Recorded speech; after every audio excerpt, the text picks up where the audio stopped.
Howdy folks, I hope you're doing well and staying safe. We're doing a review of the new Spanish cruiser Tier 7, and I am going to butcher this name, and I apologize ahead of time. That's the Canadian in me.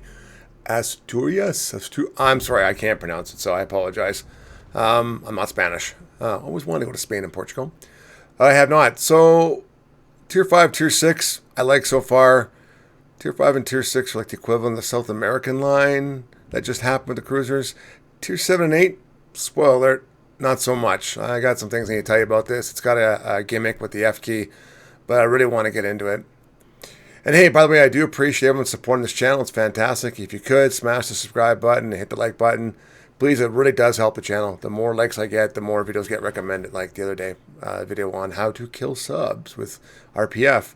But as always, let's just jump into it. I'm going to go through the specifications first, and then at the end of the video, I'm going to tell you why I would not recommend this line unless you just want to grind for it. So let's get into it. What does she look like? 16 mil, 50 on the belt here, and 150 on the side. She has got a huge citadel. She can be penned so easily, even directly off the bow. Pretty much anything Tier 7 above can pen her like a battleship. Like, it's very dangerous. You got to hide. She's got 42.7 on health. I'll show a bit more of that in the captain skills. 203s, not bad. 15.7 kilometer range. Turret traverse, even with grease to gears, is really bad at 22.4, and she's got a slow reload, both her and the Tier 8. Just not happy. They can penetrate 34 millimeter. With HE, they have an 18% fire chance. Torpedoes, 4 aside, 8 kilometers, 61 knots, but they can be seen at 1.3 kilometers. Most things can dodge it, and the reload's just over, it's 106 seconds. A little high, but not bad. Airstrikes, 2 attacks, 30 seconds. I wish this was less, but it's only 6 kilometer range. Even a U-69 has 11.5 kilometers. So I'm like, I don't know. I'm never going to be convinced about that. You should be able to strike within your shooting distance if it can shoot you. Max speed, 36.8 with speed flag. She does turn really slow, and here's the kicker: 12.4 kilometers. Wait till the review on the Tier 8. This is not good, and your penalty of firing smoke is 8.5 kilometers. She's really bad at detectability at Tier 7, probably one of the worst. What do I take? I take main armament modification. Engine protection, you're going to need it.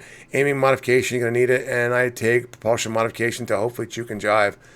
Pretty decent repair. She's got a repair part of 2. You can, I'll say it in a minute. You have Hydro. Hydro's really good. 3 and 4, which is really good. I take the fighter plane over spotter. You might want to take the spotter. It's up to you. Here's the shtick, the F key. You get 2 burst rates of all guns firing in 2 seconds. Great for jumping a DD. Great for jumping a light cruiser if you want to citadel them if you want. But other than that, be careful. And by the way, when you hit the F key, it stays on. So you have to hit it again after the burst rate, or your next shot will do the same thing. There's my flags. Exterior, I just took the permanent camo for it. It came with it. It is what it is. Camos don't have the same things they used to have in the past. Captain skills. Grease the gears. You got to have this for these. It's terrible. It's like Battleship terrible. Incoming fire alert. Last stand. These are all important as a light cruiser to me. You're going to also want prey targeting because you're going to want to see how people are shooting at you. Demolition expert's important because she can be an HP spammer. Adrenaline rush, you can lose health. Here's the one I don't know. Survivability expert or superintendent. I'm tossed between 2. I might lean towards superintendent for extra heals.